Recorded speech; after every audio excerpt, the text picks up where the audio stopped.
Hi, my name is Madeline Harris, and this is my video for our expository speech of Discover's Book 1.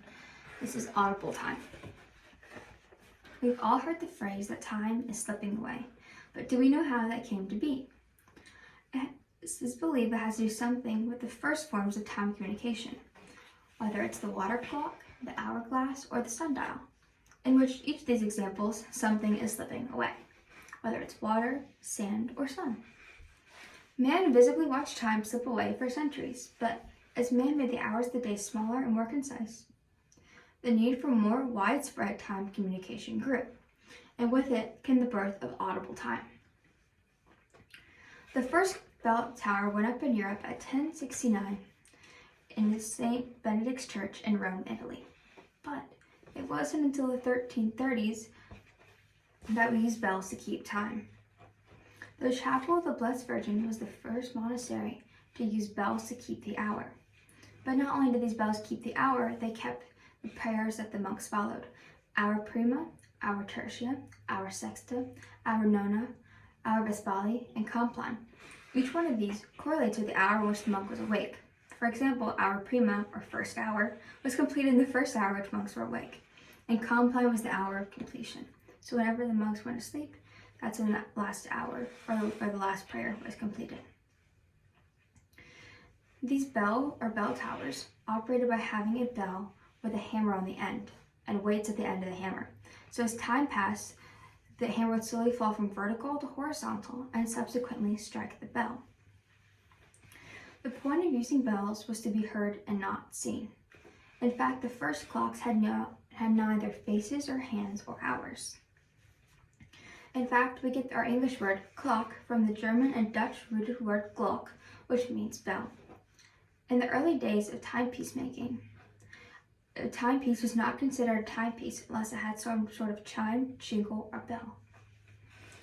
But by the 14th century, towns all across Europe relied on bell towers, and some of the most famous included Notre Dame, Big Ben, and the Leaning Tower of Pisa. But these bell towers, such as this one, were not the only version of audible time. The French Duke of Orleans had a cannon clock, also known as a suicide clock, that had a piece of fixed glass that would explode directly at noon. The glass would sit directly over the cannon fuse, and when the direct sunlight went through the glass and reflected the tip, it would spark the fuse, hence exploding directly at noon. It is believed that this cannon or suicide clock is the first shot of the French Revolution in 1786. Whether this was malintended or just a piece of time, we'll never know. But predating the use of bells, chimes, and cannon clocks was the use of water clocks with gemstones, whistles, and rocks.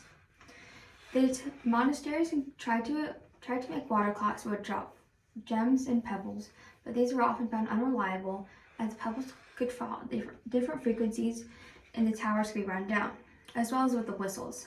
Sometimes the wind would blow at different intervals, and they were found to be unreliable sources. No other version of audible time has kept time just as perfectly and easily as hourly chimes have. Before the days of public transportation, education, sewer, and water systems, the first public service was time. A town was judged by how nice and how easily its clock ran. The nicer the clock, the nicer the town. And the town's clock only had one job: to keep its town and citizens running smoothly.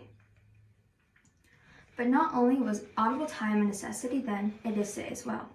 Bells still ring in bell towers, and we hear for those chimes, but we use sound for alarm clocks and timers, such as this one.